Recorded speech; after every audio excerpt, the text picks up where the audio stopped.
Hai, selamat datang di channel Balenta Belajar. Belajar mudah, cepat, dan tepat.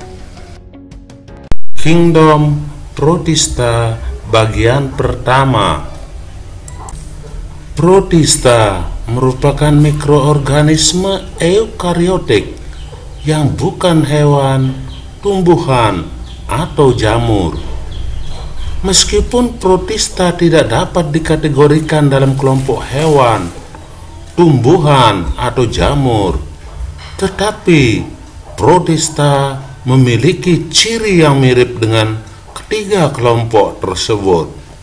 Oleh karena itu, pengklasifikasian protista dibagi menjadi 3 macam, yaitu protista mirip hewan, protista mirip tumbuhan, dan protista mirip jamur. Protista adalah kingdom yang terdiri dari satu sel atau banyak sel dan memiliki membran inti atau disebut dengan organisme eukariotik serta bersel tunggal. Sebagian besar protista hidup di air karena tidak memiliki pelindung untuk menjaga tubuhnya dari hawa kering. Kingdom protista adalah kingdom yang sederhana karena hanya tersusun atas satu sel sehingga dapat dikelompokkan dalam kingdom tersendiri.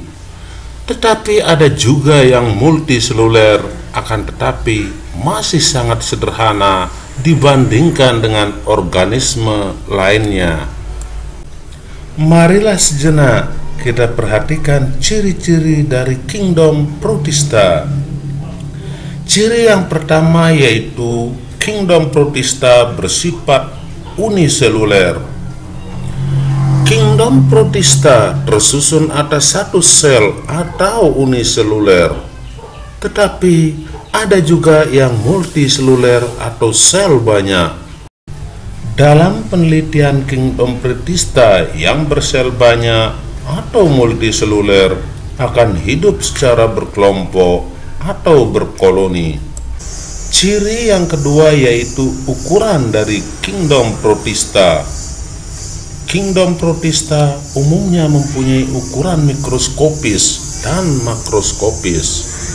Organisme yang berukuran mikroskopis adalah organisme yang berukuran sekitar 5 mikrometer sampai dengan 3 mm. Selain itu juga ada yang berukuran makroskopis dengan ukuran panjang mencapai 60 meter bahkan lebih. Ciri yang ketiga yaitu tipe sel kingdom protista. Protista memiliki membran inti sehingga disebut dengan sel eukariotik.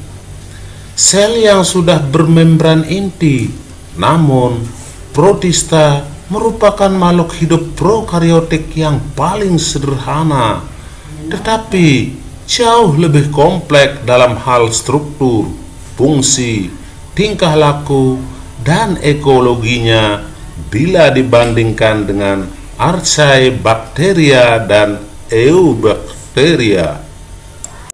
Ciri yang keempat yaitu model hidup dan simbiosis dari kingdom protista. Kingdom protista dapat hidup bebas dengan cara menguntungkan satu sama lain, tetapi juga dapat bersifat parasit bagi organisme lainnya. Jika bersifat parasit, maka akan mengakibatkan banyak penyakit di sekitarnya. Ciri yang kelima yaitu habitat kingdom protista. Protista hidup di air atau di tempat lembab, bukan hanya di air tawar, tetapi di laut juga yang kadar garamnya banyak. Protista dapat hidup.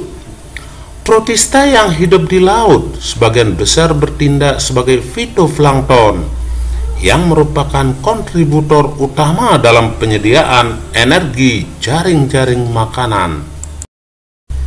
Ciri yang keenam yaitu sifat aerob dan anaerob. Kingdom Protista bersifat aerob karena memerlukan oksigen untuk proses respirasi yang bertempat pada mitokondria. Tetapi juga ada yang bersifat anaerob karena tidak memerlukan oksigen pada respirasi dengan bersimbiosis bersama bakteri yang bersifat aerob. Ciri yang ketujuh yaitu sifat heterotrop dan sifat autotrop Kingdom Protista. Kingdom Protista bersifat heterotrop dan karena memperoleh makanan dengan mengabsorpsi molekul organik, dan sebagian lagi bersifat autotrop yaitu fotoautotrop karena memiliki kloroplas sebagai tempat untuk menangkap energi matahari. Ciri yang kedelapan yaitu alat gerak Kingdom Protista. Kingdom Protista ada sebagian yang mempunyai alat gerak seperti flagel atau bulu cambu, silia atau rambut getar, dan pseudopodia atau kaki semu.